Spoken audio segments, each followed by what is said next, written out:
Hi everybody, I'm Dan Welch. You may know me as a town councilman here in Lewisboro, but today I have my Sustainable Westchester hat on. I'm a staff member at Sustainable Westchester, and I'm responsible for the Westchester Power program that is the subject of today's talk, and thanks everybody for coming.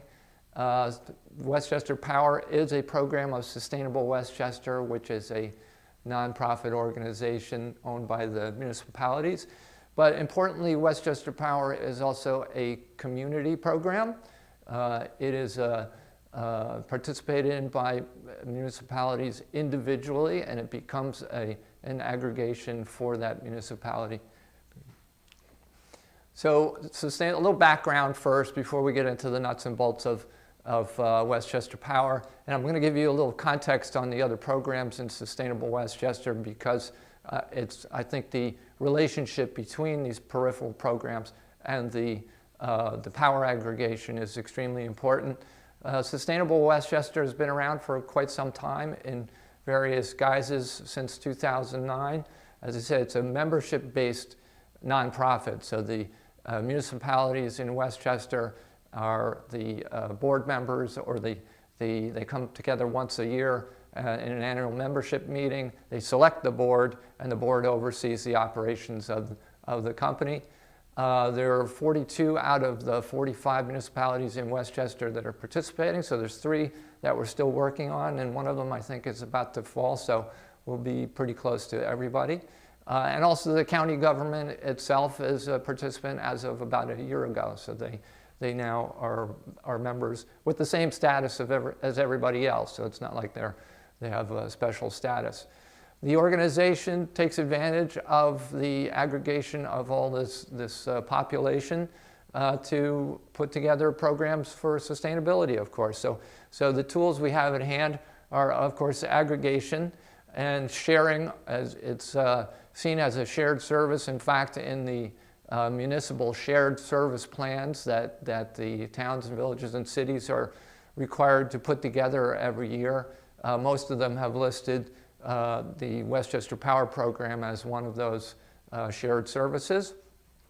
But very important, Sustainable Westchester is also a function of the activity at the local level. So most of the communities have a sustainability committee or an energy committee or something of the like, and that's where the stuff actually happens, and with the local municipal governments undertaking, whether it be one of our programs or things that they're doing locally. For example, on the food scrap type stuff really started with a lot of the localities, and then our job is to help bring those practices in and then disseminate them.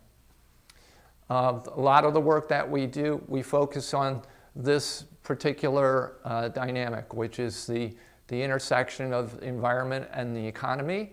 And you know, some of us would say that there's no difference between the two in a sense, but we try to design programs that look to the places where we can find economic value in promoting sustainable practices. So there's an interface between the two, and we try to extract that value and use that to drive the programs forward. We work in the sectors that this shouldn't be a great surprise where we're active. Of course, energy is the big one and the one of focus today. Transportation and land use is a big bucket of a lot of different things we can talk about. Zero waste and recycling. We're naming that Zero Waste Westchester, and we have some activity on the water side as well with activists around the county coming together to try and create some new progress there. Let's hit the next slide. Just to go through some of those sectors real quick and what we have going on our clean transportation program is extremely important as a sector and an impact on our greenhouse gas footprint. And here's some of the figures that are driving that. We have 650,000 roughly motor vehicles registered in Westchester. We do a lot of driving, so that, you know, even though again today's focus is on the power program, but you'll see that transportation is also a huge piece of the puzzle. Next slide. And in that program, the key goals, we talk about an EV in every garage. You know, it's not a chicken in every pot now, it's an EV in every garage.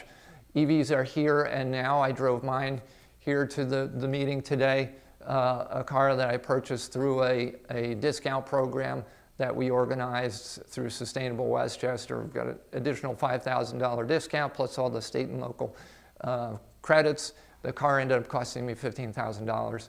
And for most families these days, a lot of them are two-car families. If you are, then there's no doubt in my mind that most of those could probably at least make one of those vehicles an electric vehicle very easily. The range on those vehicles is going up, as you probably know, and usually one person in the family is maybe traveling as you know, no more than say 30 miles a day, and could very easily handle all that mobility with an electric vehicle. And then you have and this is what we do, we have one all-electric and another plug-in, so when we drive to Boston to see the kids, we take the plug-in, you know. We're working through the municipalities to make sure that they're out front on the electric vehicle activity, so trying to facilitate them, taking advantage of various programs to electrify their fleet. We're obviously very focused on the charging infrastructure, and there's a real science to figuring out where those want to go. There's a lot of companies that are involved trying to put that together, and we're trying to facilitate that. We even have a very interesting initiative with a firm that does EV ride share. So you've heard of sort of the Uber type programs and app-based programs. This one is focused entirely on electric vehicles, and they secure a location in a participating municipality, set up chargers, allow those chargers to be used by the public as well, but they charge their fleet with it as well. And we're also working to try and promote the use of electric vehicles in the heavier duty vehicles. Building energy, obviously incredibly important, and again, one of the big three sectors in our greenhouse gas footprint. And obviously in Westchester, it's particularly quite a large part of our footprint. Next slide. And in this vein, we are about to launch, the logo is kind of small there, a program called Heat Smart. And you're going to be hearing more about that here in Lewisboro.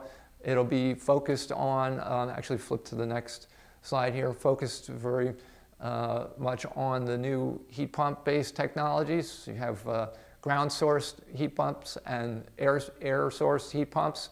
And these are the technology is proven now and works well, but they're not well known, and they're not well, installers are not yet pervasive enough that when you go out there to decide what you're going to do with your heating system, that necessarily comes to mind. So we're going to be running campaigns to raise the awareness and give people an opportunity to look at these as an option. They're much more efficient, and they will be a piece of what we need to do to reduce our greenhouse gas footprint. And I should probably say this a couple times during this presentation, but remember, we are not going to eliminate fossil fuels unless we eliminate fossil fuels. So in other words, getting more efficient with your oil burner or your propane burner, it's great. It's absolutely fantastic. But if you have any chance at all to actually swap it out for electric, that's the way we're going to get at the final piece of the fossil fuel footprint. Okay.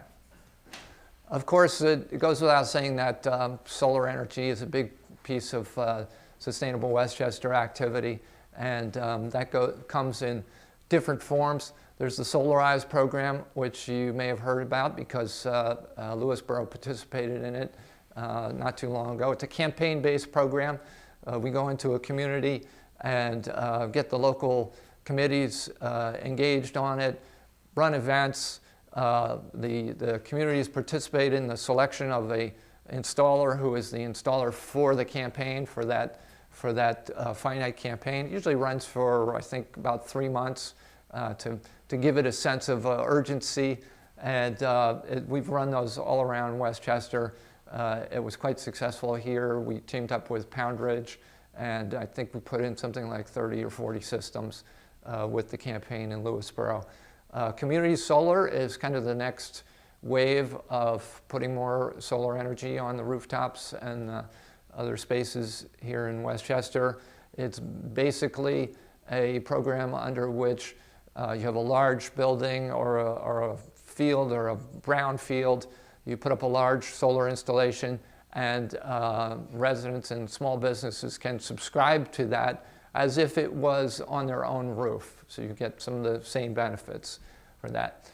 In addition, we work with the municipalities to try and prepare them for this increase in solar energy and construction projects specifically around solar energy, because there may be elements in the zoning and other things that they haven't anticipated, and rather than have projects come up and come to a screaming halt, they can get themselves ready for that. Again, the Solarize program, we just talked about that. There's actually an active program that's just ending right now. There was Solarize our congregation, which was focused on the churches in Westchester County. But all told, there's been 5.5 megawatts of solar energy that's been added to Westchester County through this program. And again, I mentioned the community solar program. This has a lot of potential for bringing the community together, and I should emphasize that the Sustainable Westchester programs are focused very much on engaging the community. Westchester Power and the community choice aggregation format of the Power program is based on the premise that engaging the community in energy decisions is going to lead to a better outcome. And these community solar projects are really structured around that premise as well. And we've had one pilot program, a pilot project so far in Westchester through Sustainable Westchester. That was over in Montrose, and it was done on the roof of a manufacturing facility over there. And it was a joyous occasion when that launched. It was really fun because everybody came out. We had kids going up on the roof to see the thing. The owner of the facility was just really happy that he had this connection with the community. The local residents had subscribed to it, and everybody was doing a good thing and saving money at the same time. So it was great. Excellent. Storage. This is something that you don't think about a lot, but you probably all have heard about the deficiencies in renewable energy around the fact that the sun only shines at certain times of the day and the wind only blows when it blows. And so, how is it ever going to serve as a constant energy source that we are going to need? And so the key to that as we go forward is likely to be storage in various forms.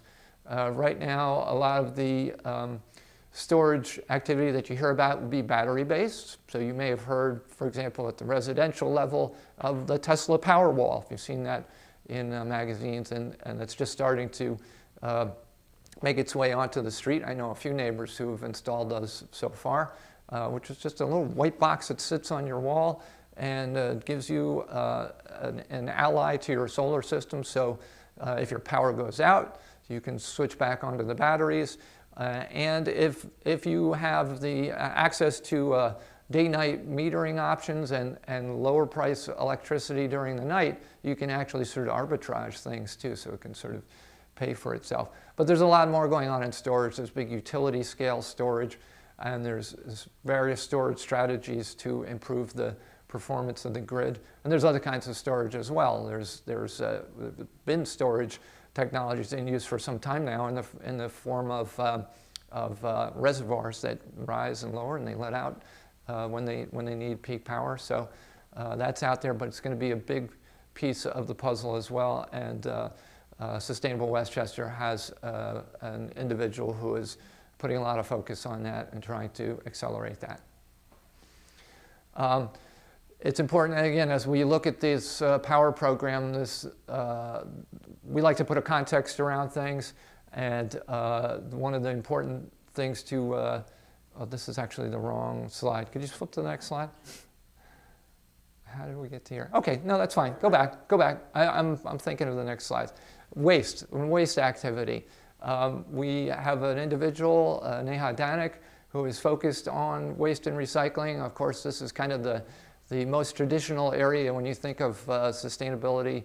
And back in the 70s, it was all about dealing with recycling. And we still have a lot of work to do. Lewisboro performance in recycling is pretty good, relative to other municipalities. But you can see in terms of the New York State goals, we're still trying to ramp that down. And up to now, we've kind of depended on just general education programs and exhortations. But going forward, there may be a need to try to build more programmatic responses to this need to reduce that material footprint. There is no way.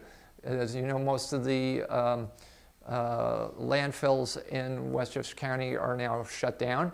And so everything you throw away that doesn't get composted or dealt with correctly is going on a truck somewhere else. And it's that can't go on for too long. And in trying to move this ball forward, there's a few current activities that are pretty interesting. One is a aggregation of the procurement of a dedicated website, which is going to be common for many municipalities that are participating. It's called Recollect. It's going to have all the recycling schedules and recycling sources, or a recyclopedia where you can throw out just about anything from a mattress to tin cans to whatever. And it's going to help many of the municipalities in a very practical way, in that a lot of them get phone calls about when they can throw out their recycling. This is not so much a Lewisboro issue because we all have the private carders, and we don't have the municipal carding. But it's generally throughout Westchester, it's something of strong interest, and maybe something we want to look at anyway.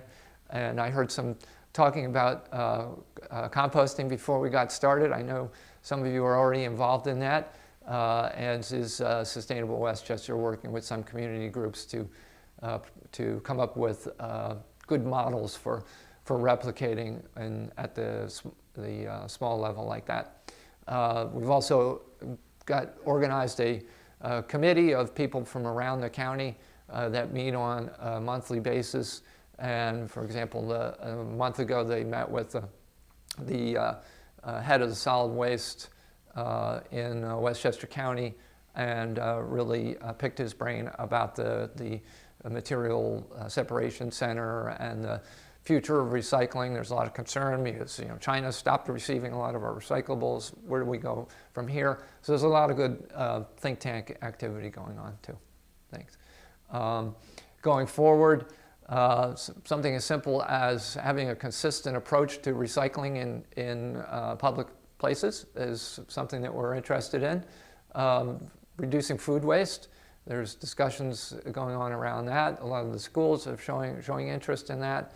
And even further out there, perhaps we'll see some activity in restructuring the way we contract our refuse contracts using the pay-as-you-throw system. And we actually organized a meeting on that here locally some months ago, and I hope we come back to that. I think it's a good mechanism for trying to connect the signals. And oftentimes a good program is about that, where in this case, you use a volume or a weight-based pricing on your garbage, which gives you an incentive to now do the right thing with it rather than throw it out. If you can recycle it, you reduce your costs. So we'll probably see more activity on that side as well.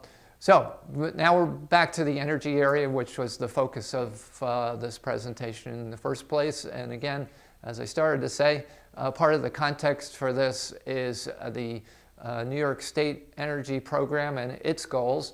They call it the Reforming the Energy Vision program, but you can just call it the New York State Energy Program. And that program has a number of very concrete goals. We often talk about 50 by 30, which is the 50% renewable energy is in our grid supply. But there are other numbers as well. 40% reduction of greenhouse gases from 1990 levels by the year 2030. And very importantly, a number for energy efficiency. And this is something that we're going to have to do. We're going to have to not only switch over to renewables, but we're going to have to reduce our total consumption through the use of energy efficiency measures. We're doing a good bit of that, but not nearly enough. And in order to get at those reductions, as you can imagine, the sectors that are laid out here shouldn't be any surprise. But importantly, these three sectors, you can think of them as kind of having equal weighting, critically important, the grid, buildings, and transportation. And again, to get at those reductions that we need to see reductions in all of these. So finally to Westchester Power. Westchester Power is probably the most impactful program that is out there, and the irony is many people don't know about it, are participating in it perhaps already, and not realize that. It is at its heart a very simple program. It's a bulk purchasing of electricity, and the goal obviously is to bring your rates down, but for us of equal or greater importance is that we increase the amount of renewable energy that we are using in our daily lives. So, the program launched with 20 communities, and I'm going to take a quick second here to say that the person most responsible for getting this program launched, conceiving of it, and helping us work through all the complexities of doing that is sitting in the back of the room. That's Mike Gordon. So any of the questions that I can't answer about it, he'll do a much better job on it. As I said, we launched with 20 communities back in 2016, and we're still here, and we're continue to add communities. So I guess that's some indication of success so far. And this is the map. We've got a few more in the pipeline now with Peekskill, Elmsford, and Dobbs Ferry. Speaking of that launch, this is the header of the order that Mike managed to get negotiated through the Public Service Commission. So people sometimes call us on the phone and say, "How can you even do this?" And this is how it has to be approved up at the state level through the Public Service Commission. They allowed for this type of a vehicle to exist, and with that, we can then go into operation. Here's kind of a little graphic that we tend to use. I'm not crazy about it. I don't think it represents all the different important elements of the program. It shows us sitting in the middle, which we kind of are, but what's important here is the community, not just an individual customer. But the other thing that this drawing does, or the sketch does, is let me just say very quickly and point out who the main players are in the whole electrical puzzle. Because a lot of us, we get our bill monthly, we pay it, and that's pretty much it. And we know our utility, NYSEG, and that's it. The actual layout of the industry is a little bit more complex, and it's more complex than this, but you can think of it as kind of the generators, and then the generators hand off the electricity to the folks who have the responsible getting it to you. There's a whole transmission component, which is kind of the long range transmission. They get it to your local utility, who's responsible for distributing it, and then getting it to your doorstep. Traditionally, up until the 90s, it was pretty much a monopoly system where the utility controlled everything. in the late 90s, I think it was, you had deregulation in New York State where you started to get private suppliers. So the utility today, which is NYSEG, is no longer necessarily the monopoly supplier of your energy. They're still responsible for all the infrastructure. So, you know, getting the power to your house, and when the tree falls on the line, you're still calling them. You're not calling your private ESCO if you have a supply with them. But with that, the supply is now free to go out and purchase from private suppliers. So the Westchester Power program essentially operates in that sandbox. We are one of those suppliers now. But if you look at your bill, and this is something that we can look at a little closer later on the bill, you're going to see broken into segments here, but there's an energy supply segment, and that's us. The rest of it is still NYSEG.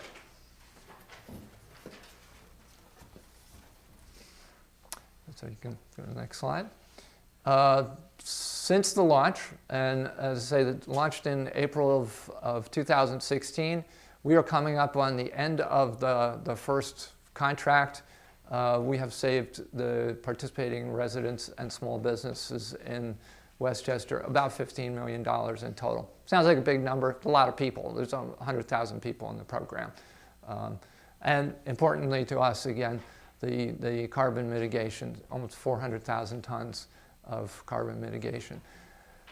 And in the NYSEG zone only, because we have Con Ed and NYSEG territory customers, the portion attributable to NYSEG is this much, about just shy of $3 million saved, and about 43 or 44,000 tons of carbon dioxide mitigated. This is the statistic that I like. You know, a lot of times we try to show the equivalence for this carbon dioxide, because, you know, what's a ton of carbon dioxide? But this amount of carbon dioxide is equivalent to about 9,000 plus cars taken off the road for a year. It's really, in rough terms, almost equivalent to a car per household. So it's a really huge impact when you go to green power. Now, that's for the households that are in the green program. There's also a standard supply, which we'll look at, so that wouldn't accrue to them. In the NYSEG territory, we have 5 towns that are participating, including Lewisboro, and that's Bedford, Lewisboro, North Salem, Pound Ridge, and Somers, and they amount to about 12,000 households in the program. Again, it's actually at its heart a very simple program, but there's a major difference between this program and the fact that you could have signed up with an ESCO, a private supplier, you know, at any time during the past almost 20 years, and that is that it's an opt-out program. So what happens is essentially the program becomes the default supplier for a community that decides to participate in it. On participation, a letter goes out notifying people that the community has decided to join this program, and they are advised that if they do not want to participate in it, then they should communicate with us as the administrator and opt out of the program. Otherwise, they will automatically flip into the program. The program is structured, though, that you can leave at any time without any charge, so that's a big difference with a lot of the private ESCOs. So typically, most of the private contracts that you'll get are going to have some sort of an exit fee. And we'll talk a little bit more about that. So Sustainable Westchester is a party to this business and serves as the administrator for the program. The contract actually is between the supplier and the municipality, and with us as a co-signer serving as administrator, but municipality by municipality, these contracts are executed, and they basically give the right to that supplier to supply the customers in that municipality on an opt-out basis. We perform customer service, so we have an office in Mount Kisco, and people get these letters, and a lot of times they're mystified at what this is, and in a sense I don't blame them. We've rewritten that letter like half a dozen times and still find it difficult to convey. And plus people are getting, you know, these letters from ESCOs every week, so you get this and it just, maybe you think it's just another one of the ESCO letters. So we take those phone calls, and we love to take the phone calls because, as my mentor Mike said, every one of those phone calls is a community asset in the sense that we're now talking to you about your energy life, about the program, about some of the reason this program serves as a platform for all this other environmental activity. And so we really look forward to those calls. We do outreach and education. We're doing it right here today. We're obliged to do that under the Public Service Commission rules. So the fact that we're allowed to run this program on an opt-out basis that's a heavy obligation on our part. You know, because the private companies can't do that. To sign up with a private company, you have to positively give assent to do that. So we have rights that they don't have, but at the same time, we have obligation then to perform this education, to get out and make sure that everybody knows about the program and has the opportunity to either opt out or change supply or do what they need to do. So that's why I'm here. But it's not why I'm here. I'm here because this is amazing and all this work is really important. But I do have to be here. And again, in a sense, we're kind of a quasi-municipal operation. So we do look to the state in terms of trying to make sure we're aligning with the state goals. It's also helpful because very typically programs or grant programs that the municipality might participate in might benefit from the fact that you are aligned with state goals. If they see that, you'll get a better rating as you apply for a grant, and so it's always good to be conscious of that. So we're also doing that. So getting into the weeds, we're not going to sort of dig into this too much, but this is a visual which will maybe give you a sense of what's going on when you sign up with a fixed rate supply versus what you would have had if you just stayed in NYSEG supply. So the NYSEG supply is a variable rate supply. It's basically whatever comes off of the New York ISO market, in a sense. It's a little more complicated than that, but essentially that's what's going on. So you never know what it's going to be from month to month, essentially. But then, if you lock in with the fixed rate, and some of you, are familiar, if you do this with your oil for the winter, for example, you're going to face the same thing. You don't know where the rate is going to go. You hope that you're going to do well in the end, but you do it also as a kind of insurance policy. So in this case, looking forward, for example, for this next contract, when we go to renew this contract, we have to be very careful about not saying, you will save money. And we can look backwards and say, we saved money, and we did. Nothing you're going to send your kids to college on. It's anywhere from $2 to $8 a month, depending on how much electricity you use in the first place. But going forward, we can't guarantee you that we're going to save. But we do go out with tens of thousands of people, for this bid, and have a lot of purchasing leverage. So it's a good chance we might. So this again gives you an idea of how the rates are performing versus the variable rates. We do all kinds of complex calculations to try and identify the savings, because as you can imagine, if we're using a lot of electricity on this month where the savings is greater, it's going to have a greater total impact on the dollar saved. Or if we use a lot here, it's going to have a greater negative impact. So we have to weight it. We have to do a lot of work to really identify those savings. But I think this is a good visual just to see what's going on. And just to remind you, the current program rates up until April 30th are 7.42 cents for the renewable and 7.27 cents for the standard grid supply, which is not, it contains a small portion of renewable energy as part of the general stew that is the power there, but it's basically non-renewable. So that's these two lines here. Okay. And this is a look at the savings that we did accrue for the contract from the launch through October. Those are the latest numbers that we have. And the savings actually comes out of three components. There are state incentives built into the funny stuff in the tax code, which incentivizes the use of private suppliers. The whole deregulation thing was driven greatly by the desire of the state to have the generators more directly connected with their consumers so that the consumers are pushing them on products and price. So to sort of get that ball rolling, there are some tweaks in the state code to incentivize. The big one is here. There's a sales tax exemption piece.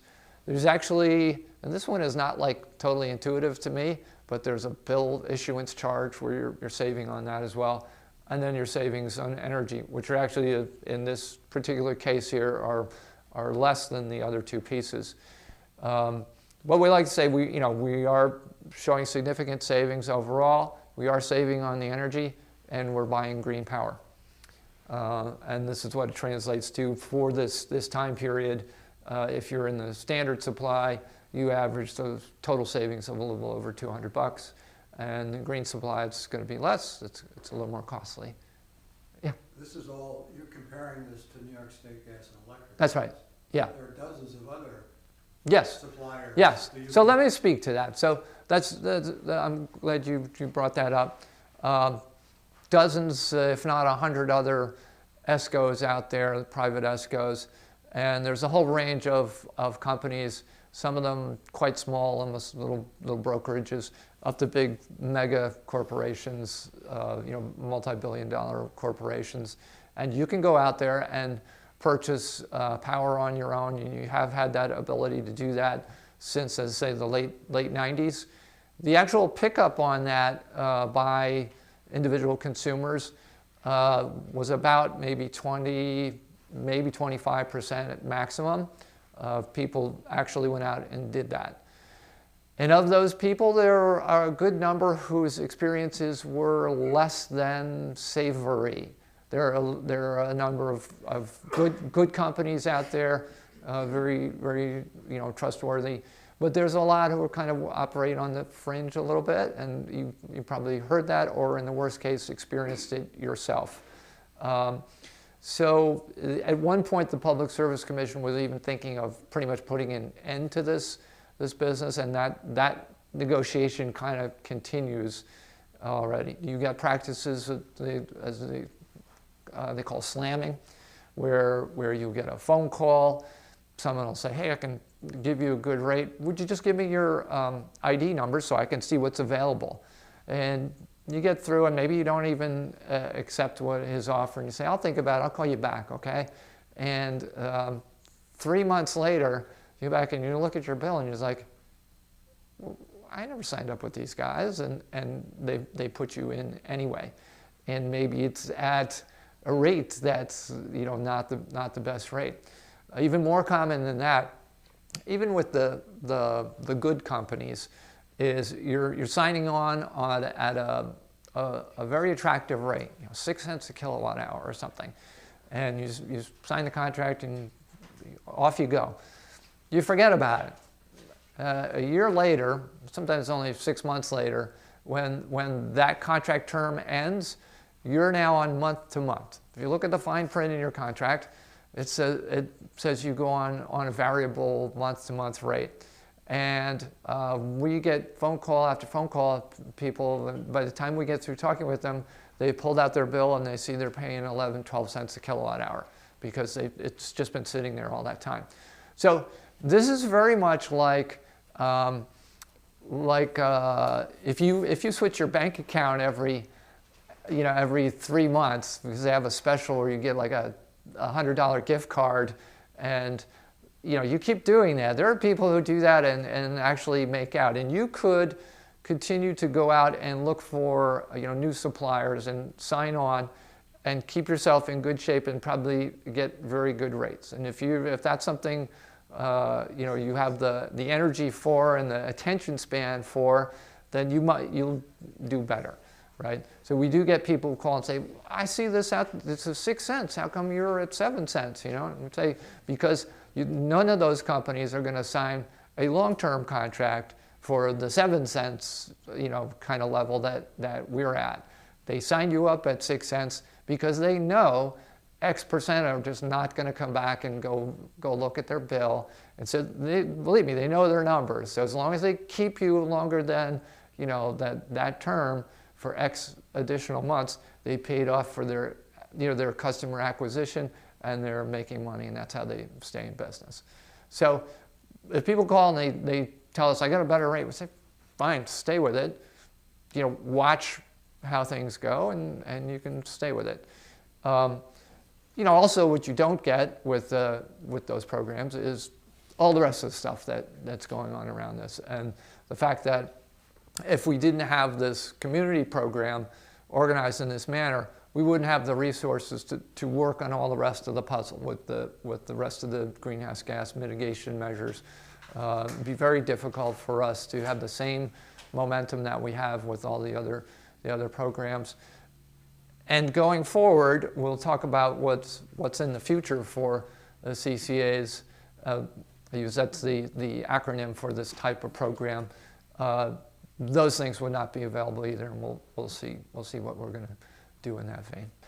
Get into the nuts and bolts. As I said, this contract is coming to an end. It's the municipal aggregation contract, and so we need to renew. We're going to be having a hearing at the town board to discuss this and what the criteria are for the next contract. We need to get agreement with the 5 towns that are participating on the criteria for the contract, which is mostly a matter of target pricing, to be honest, and we'll look at that in a second. But this is the overall schedule. You don't need to know all this stuff other than that we're doing a bunch of these things to get us to that renewal, which starts on May 1st. Okay. And this is the boring work that goes on in the spreadsheets, and luckily it's my colleague doing all that work now, not me, because there's a whole lot of numbers. But we have to pick a target because we don't want to give the bidders just kind of an open invitation. No matter what comes in, we're going to accept it. If the prices come in too high, then the program doesn't go forward, the contract doesn't go forward. So we need to pick a target that's aggressive enough that's going to force the suppliers to give us competitive bids, but not so aggressive that nobody can bid into it. So in order to do that, we analyzed the historical rates for the utility, and that was the strategy for the launch as well. We set our targets at the trailing 12-month historical rate for the utilities, and we said, you bidders, you got to at least beat that. So that's what we'll be doing this time. Those rates are looking like about 7.5.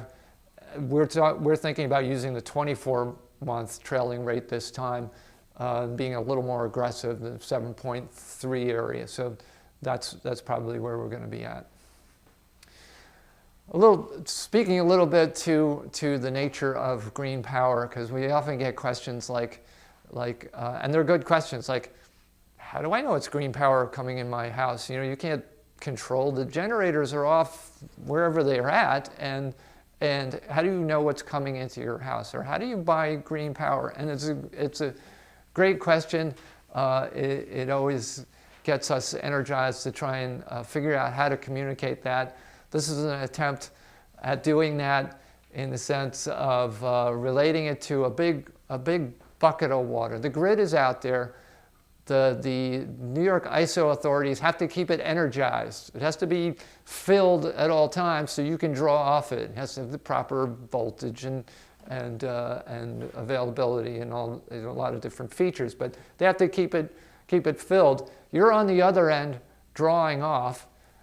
You don't know who's dumping their electricity in here, but when you purchase green power, you say who you're going to pay, right? So it's not a matter of like you go here's this widget and I bought it and now I have it, but you're determining who it is you're going to pay, and there's more to it than that, and there are special instances perhaps where you are sort of physically getting the power. For the most part, though, buying green power is kind of a financial exercise, but it translates into a greener grid. If everybody pays the folks who are generating renewable electricity and they don't pay the dirty ones, then eventually the grid gets greener. So I think that's kind of a way to think about what you're doing when you're buying green power. Another important element of purchasing green power is the greenness of the power is frequently monetized in the form of renewable energy certificates. So this whole virtualness of it is in a sense captured, the green characteristics of the power is captured in a certificate. 1 megawatt of green power, and there's a few different regimes that do that. You want to make sure that you don't have double counting, right? The current contract uses a national system called Green E, which is kind of the gold standard for renewable energy accounting nationally. The new contract starting in May 1st is going to use the New York State system, which has just been upgraded, something they call the NIGATS, New York General Asset Tracking System or something. But the state is requiring that our purchases now go through that system, and which means they're going to essentially be New York sourced renewable energy. So, and this is just to give a sense, kind of, there's kind of green and there's green. There are ways to sort of go deeper green. The basic plain vanilla RECs are moving the green power needle because again, you're paying those renewable energy generators and you're increasing the amount of green energy that's going into the grid.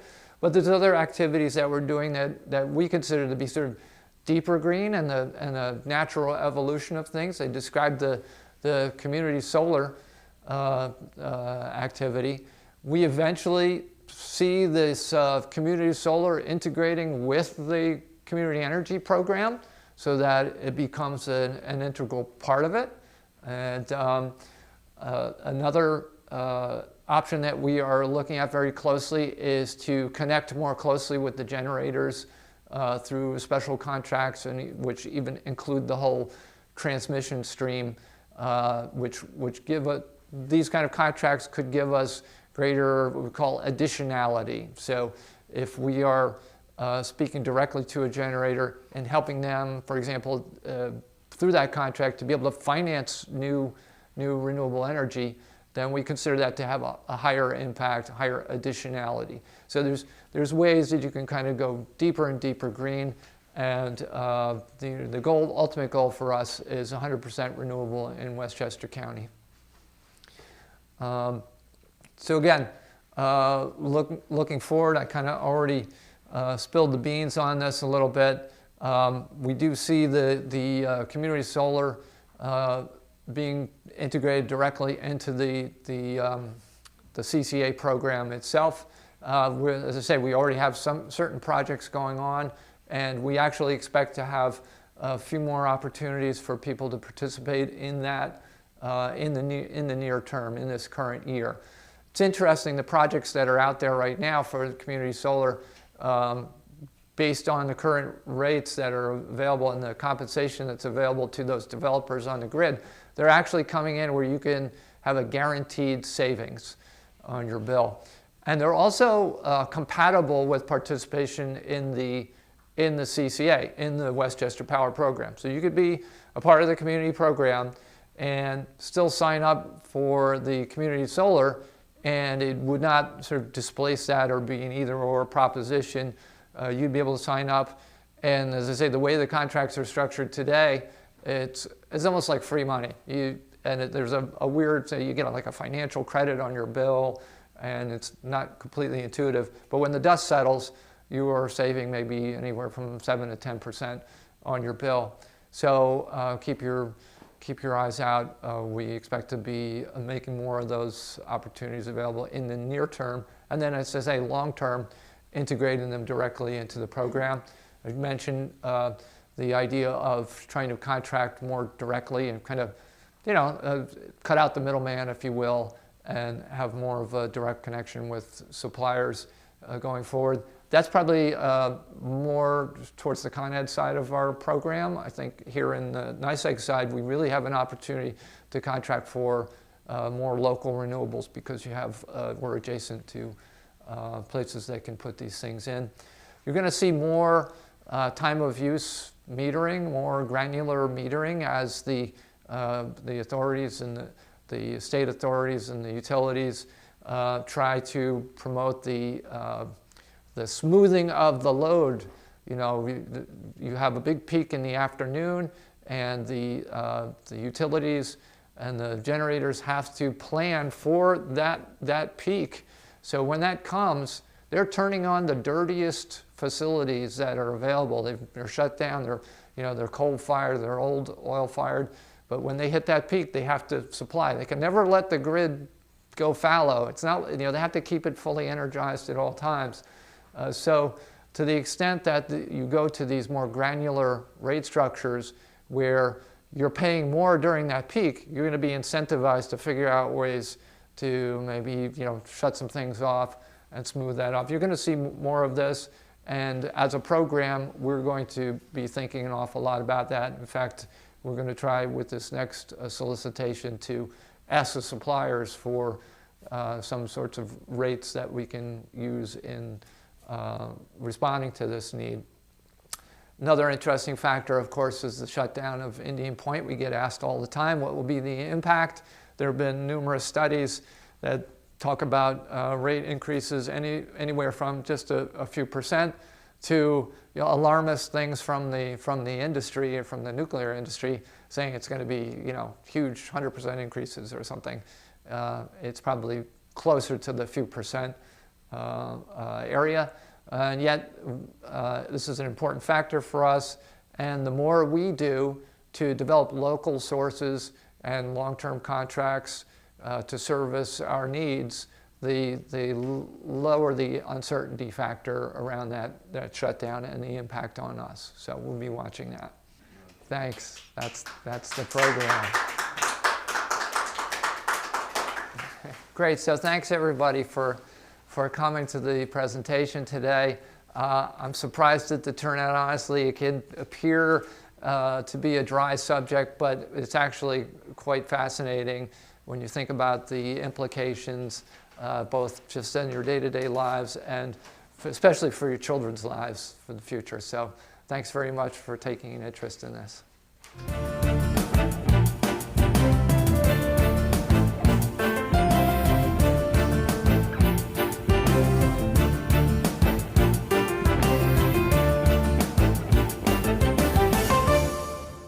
You're watching Lewisboro Community Television, Channel 20.